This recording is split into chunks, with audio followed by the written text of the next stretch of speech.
Ever since the pandemic, we've all been a little more germ wary.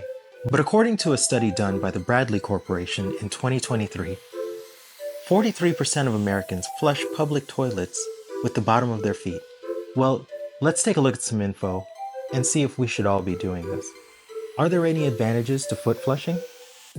Well, the obvious one is that it helps you avoid potentially contaminated surfaces, especially in public places.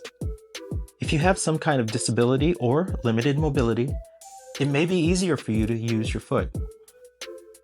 It can give you a sense of security, knowing that you're reducing your exposure to germs. But it also comes with downsides. It's destructive to the diaphragm and other plumbing of the toilets. Your shoes and feet can carry bacteria potentially contaminating the toilet and the surrounding area. And it's bad for the people who come after you, especially the ones who don't or can't wash their hands properly, and then go touch the same public things we all do. Now you could argue that using your hands to flush a toilet is a direct way of spreading germs. But proper hand washing effectively removes any germs that may be picked up from the flush handle. Not only that, but using your hands can often be quicker than balancing and aiming with your foot. Respecting the facilities and using your hands can definitely prevent damage to the flush mechanism, which might not be designed to withstand the force of your ballerina toes. Whether you touch the flush handle with your hand or the bottom of your foot, there are other commonly touched surfaces, also known as fomites, in restrooms that are just as germy.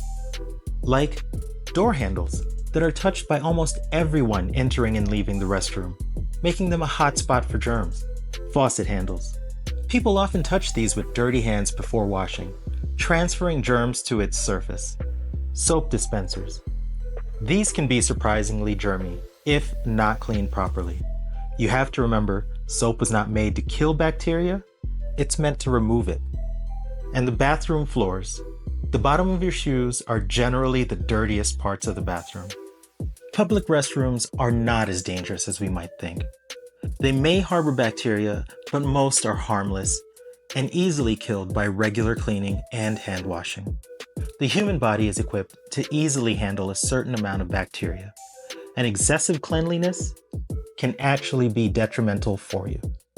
So focus on good hygiene practices like thorough hand washing and using paper towels to open doors and turn off faucets. Be wary of touching your cell phone while using the restroom because it can transfer germs to your device and to your pocket and so on. This is a very common way for germs to hitch a ride from surfaces to your body. And try to avoid excess germophobia, as it can lead to unnecessary anxiety. Flushing toilets with your feet is generally unnecessary and can even damage toilets.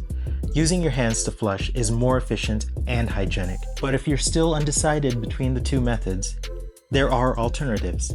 You can make yourself a toilet paper mitten, and this will generally stop the bigger particles from transferring to your skin.